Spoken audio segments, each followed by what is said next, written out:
Hello, this is Stephen Ruckman with Hunting Land Advisors. Here's my contact information if you ever need to reach me. And today we're going to be cutting a video on a very important topic of concern to both landowners and hunters, and that is liability concerns. Why this topic came up recently, we conducted a survey in conjunction with HLRBO on what were the most important topics to you as a landowner or a hunter. You see down here the various options: liability concerns, game law, licensing differences, trespassing issues, successful leasing practices, and other. Liability concerns, if you look, is overwhelmingly the first response for pretty much everybody that took it, which we had 255 responses, which is a good amount. So liability concern was overwhelmingly the first choice. The others were way down the list compared. Somebody is walking into the woods to shoot animal, or harvest as we call it in the industry. So a hunter's going to go in the woods to try to harvest an animal. So that by nature is risky because that involves, well, the number one thing people think of is weapons. So let's go over weapons. I believe carry different levels of risk. Oftentimes, another thing of liability concern to think about are the hunting stand types, and this is mostly focusing on deer. There's a lot of different stand types depending on where you're hunting. Again, maybe if you're hunting out west in big country, you don't even have a stand. You're just kind of moving from place to place. A lot of hunting is done in what's called stands, though. Again, hunters are going to be very familiar with this. I just have pulled up Google images here of many different types of stands. And again, why this stuff, why the liability concern comes up, because while hunting is, and you'll see, is overwhelmingly safe, nonetheless, things do happen. While hunting accidents, they are actually honestly quite rare, they do happen.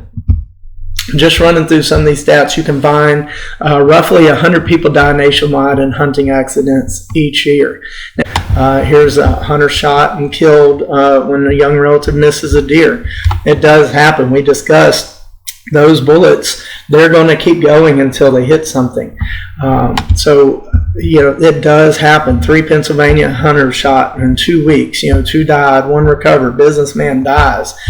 Northwest Missouri teen dies. 11-year-old girl killed by father. So another type of liability, though, especially for crops, we just talked about cattle, is crop damage. Oftentimes landowners worried about hunters damaging their crops.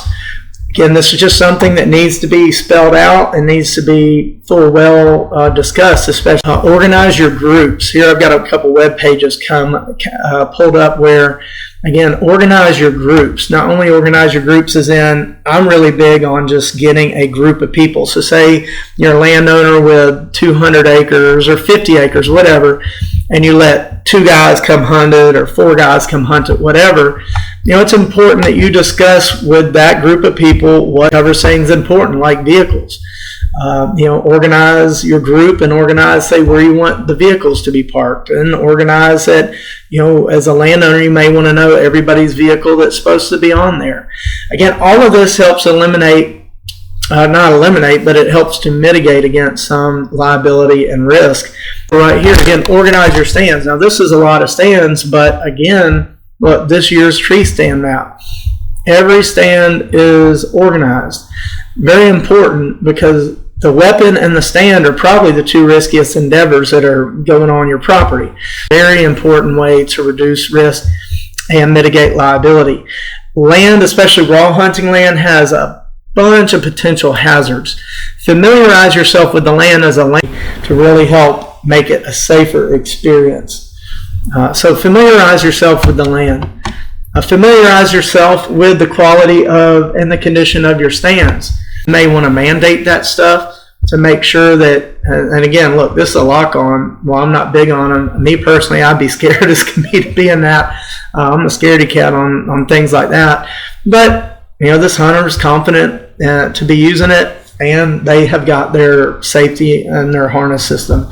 Now, a lot of landowners may not know this stuff, so I hope that landowners listening, this really helps benefit you on understanding how to make hunting a even more safe endeavor. As we went over earlier on some of the stats show, hunting is a pretty safe endeavor, and it's gotten a lot safer with things like this, requiring these types of educations before hitting the woods. This is an Indiana form, and several years back, as part of their agritourism law, they went ahead and wrote in some liability protection to landowners as long as they had this state form. So this basically, if the person has this filled out, basically they're saying the state is going to say that, hey, the person should have known that this was a dangerous endeavor, and the landowner is not going to be liable. However, if you look, it basically says if you have knowledge or should have known. So again, it's kind of reasonable. In Indiana, this form says, hey, if you're out there hunting, the landowner is not liable. But at the same time, again, going back to familiarizing yourself with the land, if the landowner knows that